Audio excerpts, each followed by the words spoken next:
네, 안녕하세요. 한때 미대생입니다. 오늘은 변동성이 적은 암호화폐라고 알려진 스테이블 코인이라는 주제를 가지고 영상을 준비를 해보았습니다. 제가 얼마 전에 암호화폐에 투자하고 있는 친구를 만나서 이런저런 얘기를 하다가 그 친구가 제 이전 영상 암호화폐는 실제 돈으로 쓸 수 있을까? 이 영상을 굉장히 재밌게 봤다라고 하면서 나는 땡땡땡 코인이 대안이 될 것 같다. 그래서 나는 땡땡땡 코인에 분산 투자를 하고 있다라고 말을 하더라고요. 이 땡땡땡 코인은 그 친구 말로는 스테이블 코인이었고요. 자기는 스테이블 코인에 분산 투자를 하고 있다라고 제게 말을 해주더라고요. 스테이블 코인이라는 건 이 영어로 스테이블, 안정적이라는 뜻을 가지고 있는 코인이고요. 이 스테이블이라는 말은 변동성이 적다, 가격 변동이 안정적이다 라는 말로 해석을 할 수가 있습니다. 일반적인 암호화폐, 예를 들어 비트코인 같은 걸 예로 들어보자면요. 이게 좋은 건지 나쁜 건지는 잘 모르겠는데 변동성이 굉장히 큰 특징을 보여줍니다.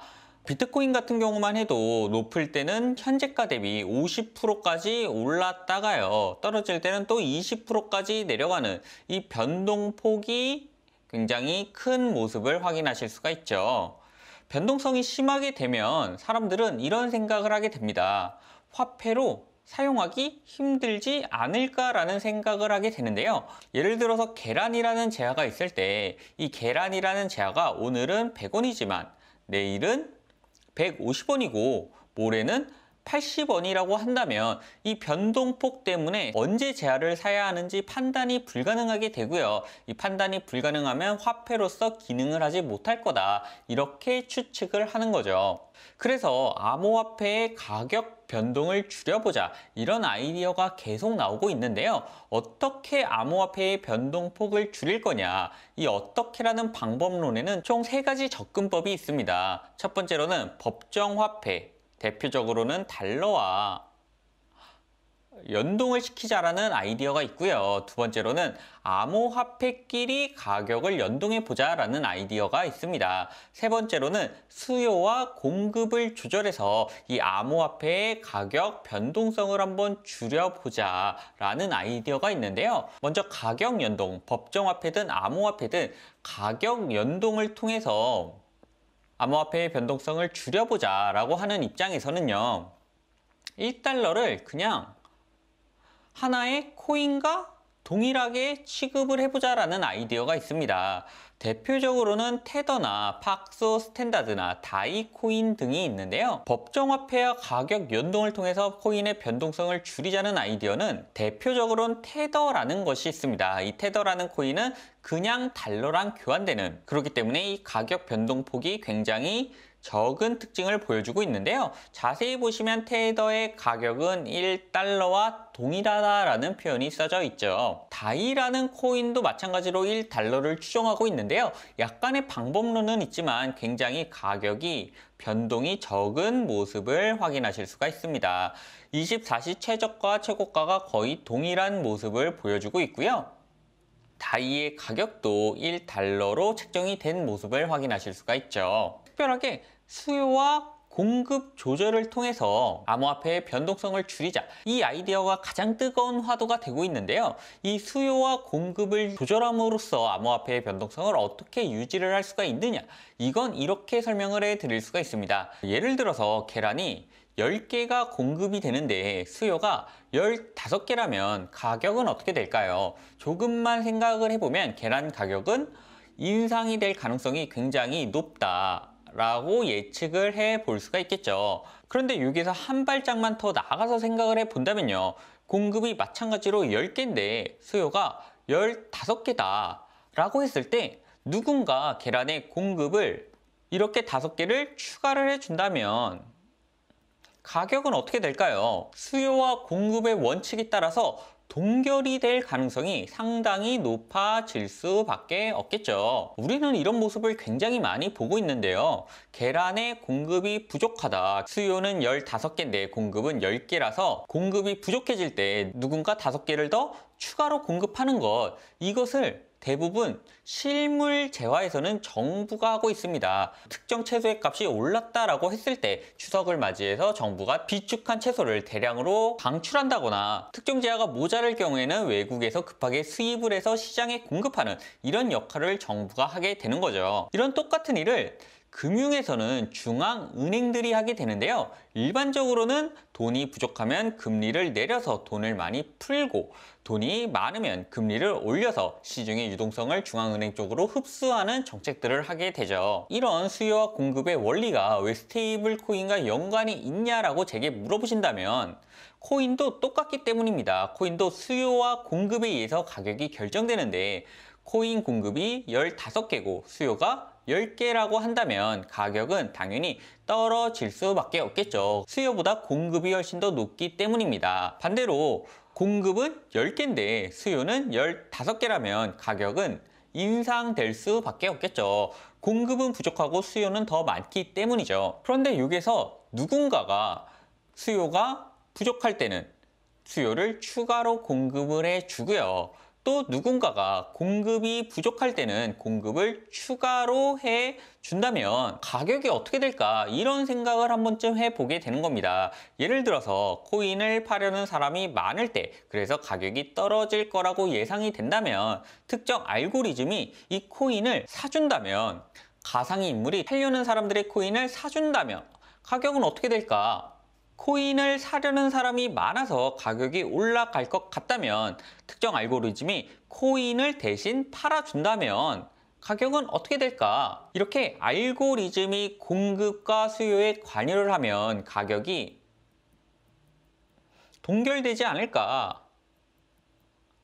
이런 생각을 암호화폐 설계자들이 해보게 되는 것이죠. 가격이 떨어질 것 같으면 알고리즘이 사주고 가격이 오를 것 같으면 알고리즘이 팔아주는 이런 수요와 공급을 일반적으로는 은행, 금융기관들이 하고 있었는데 이러한 수요와 공급의 조절을 알고리즘이 대신 해준다면 어떨까? 은행, 파이낸스 대신에 탈중앙화, 디센트럴라이제이션이 합쳐서 우리는 흔히 이걸 디파이라고 불리는 알고리즘이 수요와 공급을 조절하면 가격 변동성이 작아지지 않을까 이런 생각을 스테이블 코인 설계자들이 생각을 하게 되는 것이죠. 대표적으로는 테라라는 게 있는데요. 원화를 이용해서 알고리즘 코인을 만들어주는 테라라는 코인은 가격 변동폭이 일반적인 코인 대비해서 상대적으로 적은 모습을 확인하실 수가 있고요. 그런데 이런 알고리즘이 항상 올바르게 작동해서 테라 같은 코인처럼 가격의 변동폭을 굉장히 줄여줄 수 있는가? 이건 또 아니고 알고리즘이 1달러를 추종하는 BDO라는 코인은요. 초반에는 알고리즘이 잘 작동해서 특정한 가격을 유지를 했지만 이후부터는 가격이 엄청나게 하락하는 모습을 확인하실 수가 있습니다. 따라서 스테이블 코인이라고 무조건 가격 변동폭이 적다라고 이해를 해 주시기보다는요. 이 알고리즘의 완성도에 따라서 가격 변동폭이 상당히 커질 수도 작아질 수도 있다는 점을 분명히 이해를 해 주셔야 되는 거겠죠. 조금 정리를 해보자면요. 기존에는 중앙은행이 수요와 공급 조절을 통해서 특정 재화의 가치를 안정적으로 조절을 해 주었다면요. 디파이 세계에서는 알고리즘이 수요와 공급을 조절한다. 탈중앙화된 파이낸스 기능을 통해서 수요와 공급을 조절한다. 그런데 이 알고리즘에 따라서 이 코인의 안정성이 달라질 수 있고요.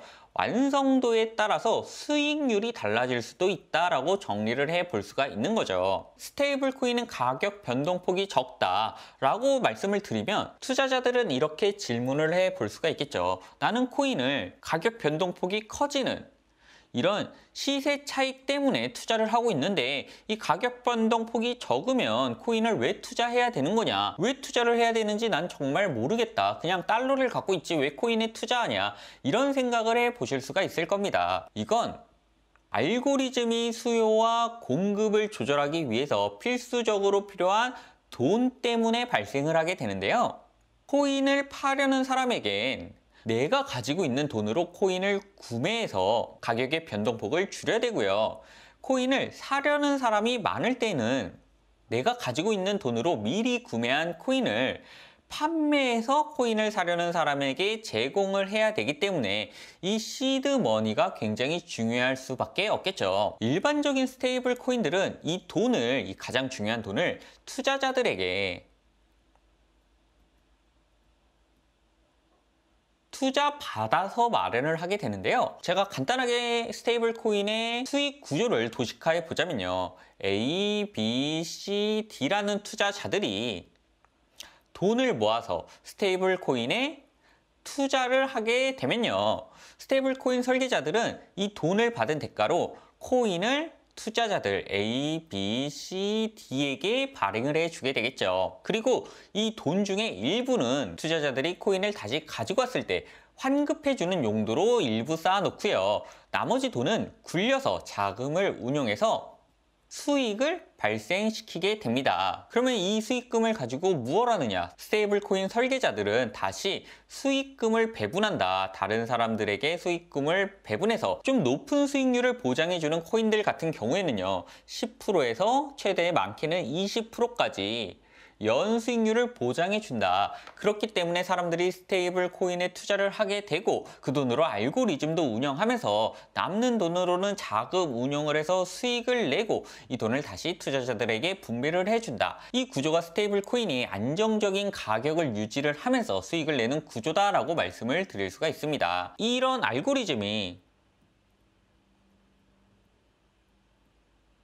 잘 동작을 한다면 가격의 변동, 차트가 이렇게 왔다 갔다 하면서 가치가 변하는 시세 차익 투자가 아니라 꾸준히 돈을 묻어놓고 배당금을 받는, 어떻게 보면 배당금 투자와 좀 더 유사한 구조의 수익을 창출할 수 있다. 이게 스테이블 코인의 장점이다라고 말씀을 드릴 수가 있는데요. 저는 이 구조를 조금 공부를 하다 보니까 조금 다르게 보면 고위험 펀드와 개념이 굉장히 비슷한 게 아닌가라는 생각을 하게 되었고요. 개인적으로는 이 자금 운용을 통한 수익이 발생하지가 않으면 스테이블 코인이 투자자들에게 수익금을 주기가, 어떻게 보면 배당금을 주기가 상대적으로 어려운 구조가 아닐까라는 생각을 해보게 되었습니다. 오늘 제 영상이 스테이블 코인의 구조와 수요와 공급이 탈중앙화된 금융이 진행하는 디파이라는 개념을 이해하시는 데 조금이나마 도움이 되어드렸으면 좋겠습니다. 저는 다음에 조금 더 유용한 콘텐츠로 찾아뵐 수 있도록 하겠습니다. 감사합니다. 저는 한때 미대생이었습니다.